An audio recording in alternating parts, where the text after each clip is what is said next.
Welcome back to Sai మస్టీ kitchen. ఇవాళ easy and టేస్టీగా చికెన్ కర్రీ ఎలా చేసుకోవాలో చూసేద్దాం రండి. ప్రాసెస్ కొంచెం లేట్ అయినా కానీ టేస్ట్ వైజ్ అయితే సూపర్గా ఉంటుంది. కావాల్సిన పదార్థాలు: ఉప్పు, కారం, పసుపు, టమాటో, ఆనియన్, కొత్తిమీర, ధనియాలు, దాల్చిన చెక్క, లవంగాలు, అల్లం వెల్లుల్లి పేస్ట్, చికెన్. ముందుగా శుభ్రంగా కడిగి పెట్టుకున్న చికెన్లో ఉప్పు, కారం, పసుపు అండ్ ఆయిల్ కూడా వేసి బాగా కలుపుకోవాలి. ఇప్పుడు స్టవ్ ఆన్ చేసి ఈ ప్యాన్ని స్టవ్ మీద పెట్టి మూత పెట్టుకోవాలి. 5 నిమిషాల తర్వాత మూత తీస్తే చికెన్లో నుండి వాటర్ అనేవి అయితే వస్తాయండి. ఒకసారి బాగా కలిపి మళ్ళీ తగినన్ని వాటర్ అయితే యాడ్ చేసుకోవాలి.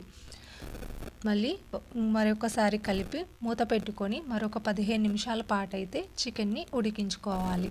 ఈలోగా ఆనియన్, టమాటోని కట్ చేసుకొని మిక్సీలో మెత్తగా పేస్ట్గా అయితే చేసుకోవాలి. అలాగే ధనియాలు, చెక్క మొగ్గను కూడా పౌడర్గా చేసుకొని పక్కన ఉంచుకోవాలి. ఇప్పుడు స్టవ్ ఆన్ చేసి మరొక ప్యాన్ పెట్టి ఆయిల్ని యాడ్ చేసుకోవాలి. ఆయిల్ హీట్ అయ్యాక టమాటో, ఆనియన్ పేస్ట్ని వేసి బాగా మగ్గనివ్వాలి. రుచికి సరిపడా ఉప్పు, కారం వేసి బాగా కలుపుకోవాలి. అందులోని ధనియా పౌడర్, అల్లం వెల్లుల్లి పేస్ట్ కూడా యాడ్ చేసుకొని ఫ్రై చేసుకోవాలి. ఫ్రై అయిన ఈ మసాలాని చికెన్లో వేసి మిక్స్ చేసుకొని ఒక 5 నిమిషాల పాటు ఉడకనివ్వాలి. లాస్ట్ అండ్ ఫైనల్గా కొత్తిమీర వేసి సర్వ్ చేసుకుంటే మన టేస్టీ చికెన్ కర్రీ అయితే రెడీ అవుతుందండి.